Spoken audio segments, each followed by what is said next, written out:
कुंभकर्ण के सोने के बाद उसकी पत्नी क्या करती थी? मित्रों, रामायण का मुख्य पात्र है कुंभकर्ण, जो कि रावण का छोटा भाई था। रावण का ये भाई इतना विशाल और भयंकर था कि एक दिन में कई गांव का भोजन वह अकेला ही खा जाता था। इसके बाद भी इस भयानक राक्षस के पेट की भूख शांत न होने पर कुंभकर्ण प्रजा को भी खा जाया करता था। दोस्तों, ब्रह्मा जी भी कुंभकर्ण की शक्ति से चिंतित थे, क्योंकि उन्हें इस बात का पता था कि आज नहीं तो कल इस दानव की भूख की वजह से दुनिया में हाहाकार मचेगा। इसलिए जब कुंभकर्ण एक बार तपस्या कर रहा था और उसकी तपस्या से ब्रह्मा जी खुश हुए, तो उन्होंने कुंभकर्ण से कहा कि मैं तुम्हारी तपस्या से खुश हूँ, मांगो, क्या वरदान मांगना है।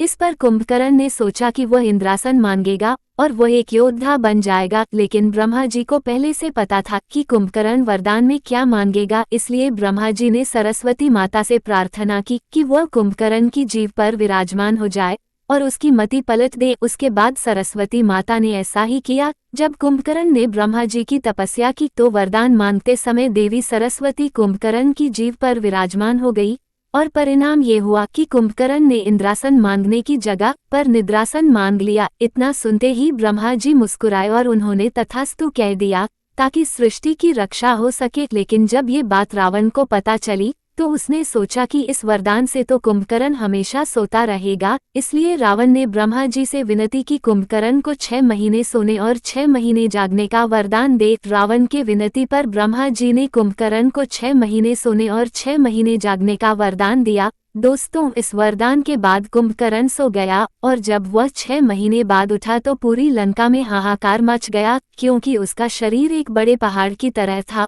उसे उठते ही भूख लगी। सबसे पहले उसने लंका में खाना ढूंढना शुरू किया। उसने लंका की वाटिकाओं से फल तोड़कर खाए, लेकिन फिर भी उसका पेट नहीं भरा, तो उसने लंका से बाहर निकालकर लोगों को खाना शुरू कर दिया। कुंभकर्ण का शरीर इतना बड़ा था कि वह आम आदमियों को अपनी 2 उंगलियों से उठा सकता था और उठाकर अपने मुंह में डाल सकता था। दोस्तों, जब रावण ने मंदोदरी से शादी की तो उसके बाद उसने दैत्यपति बाली से अपने भाई कुंभकर्ण के लिए उनके यहाँ रहने वाली एक कन्या वज्रबला का हाथ मांगा। और बाली विरोचन का पुत्र था। वामन अवतार में जब विष्णु जी ने बाली से 3 पग धरती मांगी थी तो उस समय ब्रजबाला वहां मौजूद थी और इन सब को देखने के बाद ब्रजबाला एक बलशाली कन्या बन गई थी। उसे हथियार बनाने की अच्छी समझ थी। रावण के कहने पर कुंभकर्ण और ब्रजबाला की शादी हो गई और ब्रजबाला कुंभकर्ण के साथ लंका आ गई और लंका में बड़े बड़े हथियार बनाने लगी थी। कुछ समय के बाद ब्रजबाला और कुंभकर्ण के 2 पुत्रों ने जन्म लिया,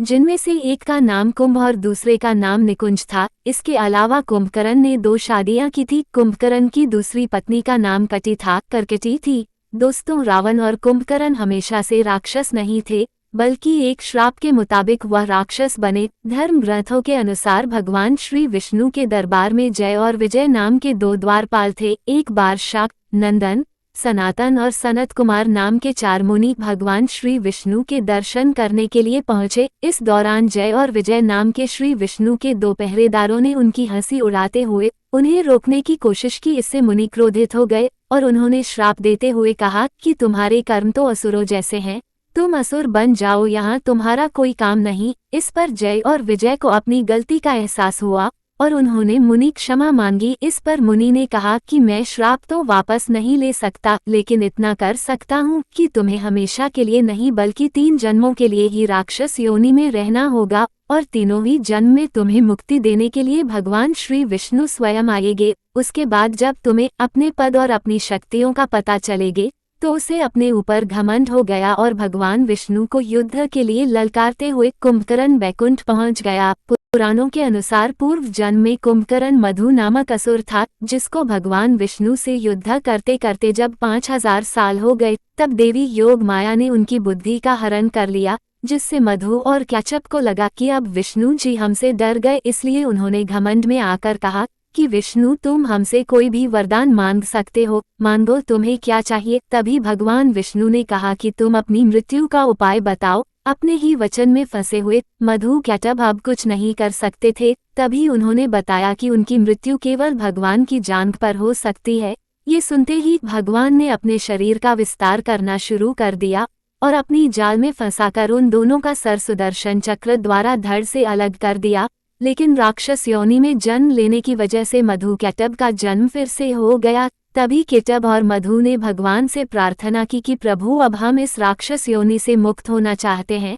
इस पर विष्णु जी ने मुस्कुरा कर कहा कि अभी इसमें और समय है। तब केटब ने पूछा कि भगवान आप हमें किस रूप में मिलेंगे, हमें कुछ तो बताइए। तब विष्णु जी बोले, मैं एक मानव राजा होगा जो कि अपनी पत्नी को ढूंढते हुए तुम्हारे राज्य के समीप आऊंगा। तुम अपने राज्य और अपने बड़े भाई की आज्ञा का पालन करते हुए मुझे युद्ध करोगे और मेरे हाथों ही तुम मारे जाओगे। इतना कहकर विष्णु जी अंतर ध्यान हो गए। दोस्तों, कुंभकर्ण को कुंभकर्ण बनने का वरदान विष्णु जी ने उसको पिछले जन्म में ही दे दिया था। त्रेता युग के समय रामायण में भी कुंभकर्ण के पूर्व जन्म का उल्लेख मिलता है।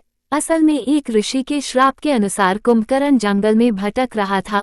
उसी समय वहां पर विष्णु जी के रूप में एक चरवाहा आया जिसकी कुंभकर्ण से लड़ाई होने लगी। कुंभकर्ण इतना बलशाली था कि विष्णु जी से हार मानने का नाम ही नहीं ले रहा था और कुंभकर्ण ने विष्णु जी से एक लंबा युद्ध किया। जब विष्णु जी ने देखा कि कुंभकर्ण हार नहीं मान रहा, तभी विष्णु जी ने असली रूप में आ गए। तभी कुंभकर्ण ने अचानक उसका हाथ पकड़ लिया और कहा कि भगवान, आपने कहा था कि आप ही इस राक्षस योनि से मुझे मुक्त करेंगे, इसलिए मैं आपको ढूंढते हुए जंगल में भटक रहा हूँ। उस समय भगवान विष्णु ने कहा कि तुम मुझे मत ढूंढो, जब समय आएगा तो मैं तुम तक खुद पहुँच जाऊंगा। उसके बाद ही भगवान विष्णु ने श्री राम का अवतार लिया और अयोध्या को धन्य किया। दोस्तों, कुंभकर्ण के बारे में कहा जाता है कि वह दूरदर्शी था। उसे पहले से ही पता था कि श्री राम कब लंका में आकर उसका उद्धार करेंगे, लेकिन अपने उद्धार से पहले उसने अपने भाई होने का धर्म भी निभाया और युद्ध से पहले रावण को समझाया कि प्रभु श्री राम से माफी मांग लो, उनका दिल बहुत बड़ा है, वह आपको माफ कर देंगे। इस पर रावण कुंभकर्ण पर भड़क उठा और गुस्सा करने लगा। बदले में कुंभकर्ण ने रावण से कहा कि मैं तो आपको समझा रहा था, लेकिन कोई बात नहीं, एक छोटे भाई का धर्म है कि वह बड़े भाई की आज्ञा का पालन करे। आप जैसा बोलेंगे मैं वैसा ही करूंगा, चाहे इसके लिए मुझे अपनी जान ही क्यों ना देनी पड़े। और यह बोलकर कुंभकर्ण अगले दिन रणभूमि में कूद पड़ा। रणभूमि में पहुंचते ही कुंभकर्ण ने वहां पर हाहाकार मचा दिया। उसने ना जाने कितनी ही वानर मार दिए। जब ये सब राम जी ने देखा तो उन्होंने कुंभकर्ण की तरफ अपना धनुष बाण किया और अपने तीर से उसका उद्धार कर दिया। कुंभकर्ण के मरने के बाद रावण दुखी था क्योंकि उसने अपना भाई खोया था, लेकिन रावण से ज्यादा दुखी कुंभकर्ण की पत्नियों थी। लेकिन उसकी ये दोनों ही पत्नियां युद्ध में मारी गई थी क्योंकि श्री राम से प्रार्थना की थी कि उन्हें भी इस राक्षस योनि से मुक्ति मिल जाए। उसके बाद कुंभकर्ण को राक्षस योनि से मुक्ति मिल गई और वह वापस विष्णु जी का द्वारपाल विजय बन गया। और ग्रंथ भी इसी तरफ इशारा कर रहे हैं कि 3 बार राक्षस योनि भुगतने के बाद कुंभकर्ण वापस से अपने असली अवतार विजय के रूप में विष्णु जी के द्वारपाल के रूप में पुनः उसे पद पर प्रतिष्ठित है। साथ ही उसका भाई रावण भी अपने वास्तविक रूप में आकर बैकुंठ का द्वारपाल बन गया। तो दोस्तों, कैसी लगी आपको कुंभकर्ण की अनसुनी जानकारी? नीचे कमेंट करके जरूर बताएं और वीडियो को लाइक करें, चैनल को सब्सक्राइब करें।